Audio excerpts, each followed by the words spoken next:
আলালনাথ বলতে কি বোঝায় যদি একটু বলেন? আলালনাথ সম্বন্ধে আমার বিশেষ কিছু ধারণা নেই। আমি মহারাজকে অনুরোধ করব যে আলালনাথ সম্বন্ধে ওনার কিছু বক্তব্য যদি রাখেন।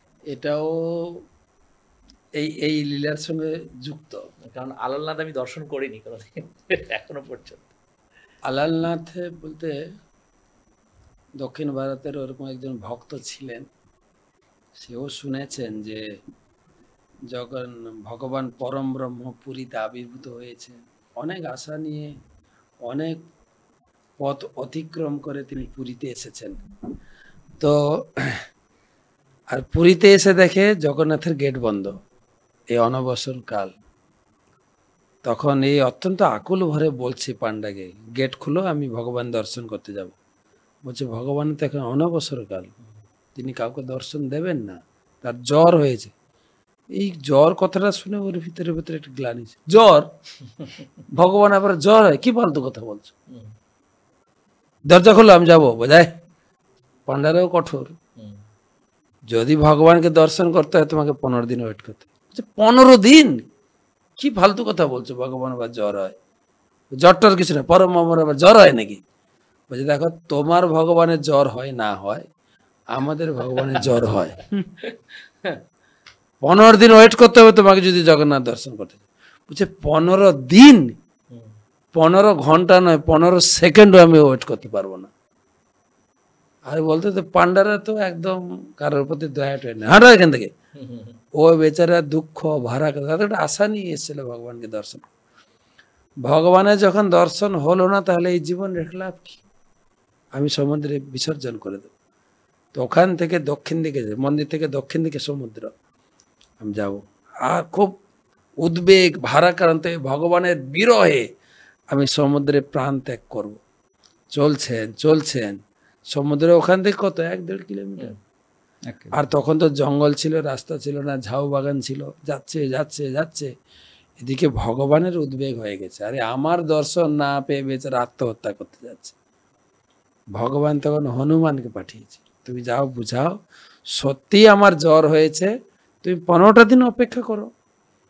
আর সে বিশাল হনুমান জঙ্গলের ভিতরে যাচ্ছে, তার যে আওয়াজ, তখন ওর সামনে গিয়ে দাঁড়িয়েছে, এই ভগবান আমাকে পাঠিয়েছেন, ভগবানের সত্যিকারে জ্বর হয়েছে, তুমি আমাকে দর্শন করতে এসছো, 15 দিন অপেক্ষা। 15 দিন ভগবানকে এখন দর্শন দেবেন? বলছে না, 15 দিন। তাহলে হাঁটো, আমি যা করতে যাচ্ছি আমি করতে দাও। এই যে পান্ডার সঙ্গে কথা বলছিল না, কথা বলতে বলতে দিক ভুলে গেছে। যাওয়ার কথা দক্ষিণ দিকে, হাঁটা শুরু করেছে পশ্চিম দিকে। হাঁটতে হাঁটতে 19 কিলোমিটার 20 কিলোমিটার চলে গেছে।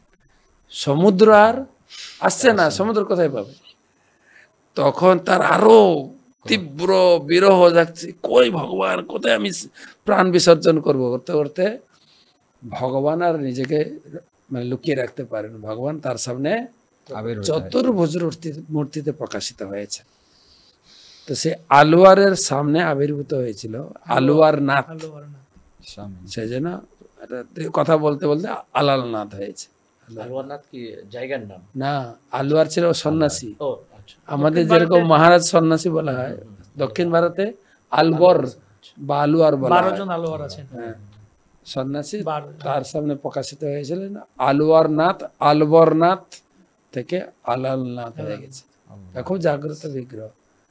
তাই সেই পন্থা অবলম্বন করে মহাপ্রভু এই 15 দিন, যেটা শান্তপ্রভু বলেন ভগবানকে দর্শন না করে থাকতে পারতেন না, তিনিও সেই 15 দিন তিনি ওখানে অবস্থান করতেন, আলালনাথ দর্শন করতেন। আর তিনি এত ভাবের আবেগে দর্শন করতেন, তিনি দণ্ডবোধ প্রণাম করতে গিয়ে তার সেই ভাবাবেগে পাথরও গলে গেছে।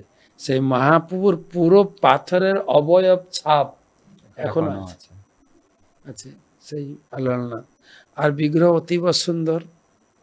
পুরীর ভিতরে আপনি হয়তো অনেক দূরে আটকে দেওয়া হয়, কিন্তু আলালনাথে একদিন চরণে যেতে পারবেন, স্পর্শ করে প্রণাম করতে পারবেন।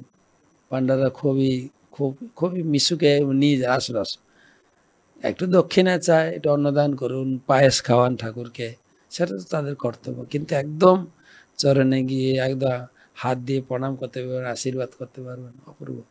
সুন্দর দর্শন, সুন্দর দর্শন। আরো কাহিনী আছে, আমি পরে শোনাবো, অনেক বড় কাহিনী। তো আলালনাথ মহাপ্রভু ওখানে 15 দিন কাটাতেন, আর এই 15 দিন ওখানে মেলা বসে। এখানে পুরীর পুরো পুরো চাপটা ওখানে চলে যায়। ওখানে পায়েস, আর অপূর্ব সুন্দর পায়েস। যখন যাবেন আপনি পায়েস খেতে পারেন। হরি বল।